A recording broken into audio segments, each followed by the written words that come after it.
This video will cover the stifle joint in the horse. Hello everyone, this is Shireen Hafiz and I have here a freeze-dried stifle joint of a horse, and the stifle joint is a compound joint. It's basically a combination of the articulation between the femur and the tibia and the femur and the patella.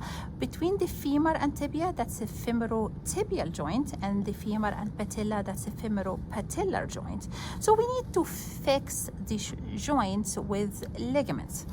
So between the femur and tibia, we have the medial collateral ligament and lateral collateral ligament. So this is the medial collateral ligament, and then on the other side, here is your lateral collateral ligament between the femur and tibia. We also have another group of ligaments between the femur and tibia. We have the cruciate, the famous cruciate ligament. So we have two cruciate ligaments. We have the cranial cruciate ligament, which is this one in here, and we have the caudal cruciate ligaments. And put in mind something.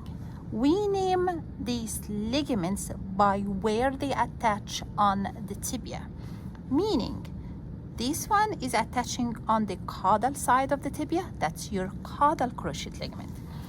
This one is attaching on the cranial side of the tibia, that's your cranial cruciate ligament. So they are named by their attachment on the tibia. So now we had collaterals, we have cruciates, we fixed the femur to the tibia.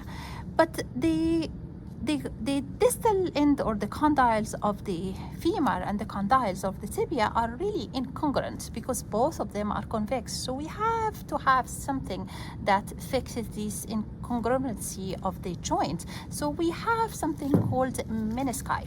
We have a medial meniscus and a lateral meniscus. So here is your medial meniscus and here is your lateral meniscus. So the medial meniscus and lateral meniscus needs to be fixed to the tibia.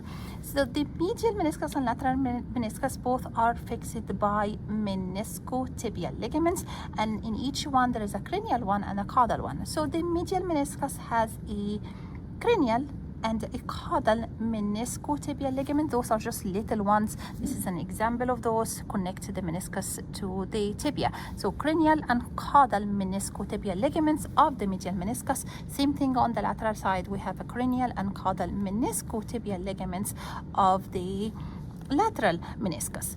We have also an additional ligament that connects the lateral meniscus only, not the medial one, to the femur. That's your meniscofemoral ligament. That's lateral meniscus to the femur. And pay attention to this one.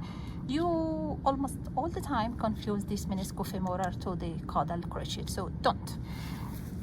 Then we need some ligaments that connect the patella to the femur. So we have just nice named. We have femuropatellar ligaments. We have a medial one and we have a lateral one.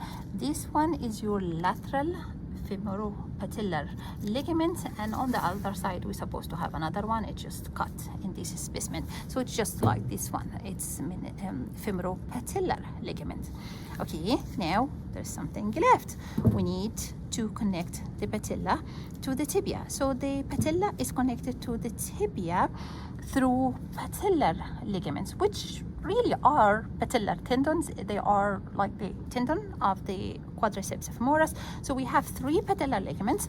We have a medial and intermediate and lateral, or medial and middle and lateral. And I know direction because I'm cheating. I'm looking at this and I see this big medial ridge of the trochlea. That means this is medial. So this is your medial patellar ligaments, intermediate, and then lateral patellar ligaments. And notice how they attach between the patella and the tibial tuberosity, and notice how the medial one connects with the medial patellar fibrocartilage, and then with the intermediate form that osteoligamentous loop of the patella, where it would keep the patella up on the medial ridge of the trochlea. Then I'd like to draw your attention to some of the muscle tendons around here, so don't confuse them with the ligaments. So what's this one? So this is the long distal extensor. See how it's attached to the extensor fossa, and also it may have parts of the fibular tertius, because both of them attach to the extensor fossa of the femur. And then note this one in here. This is not a ligament, this is the popliteus muscle. See how it attaches to the popliteal fossa in here. So this is popliteus. So those two tendons could be confusing. You would think, oh, this is ligament. Those are not. Those are muscle tendons in the area that you need to pay attention to. Thank you. See you next video.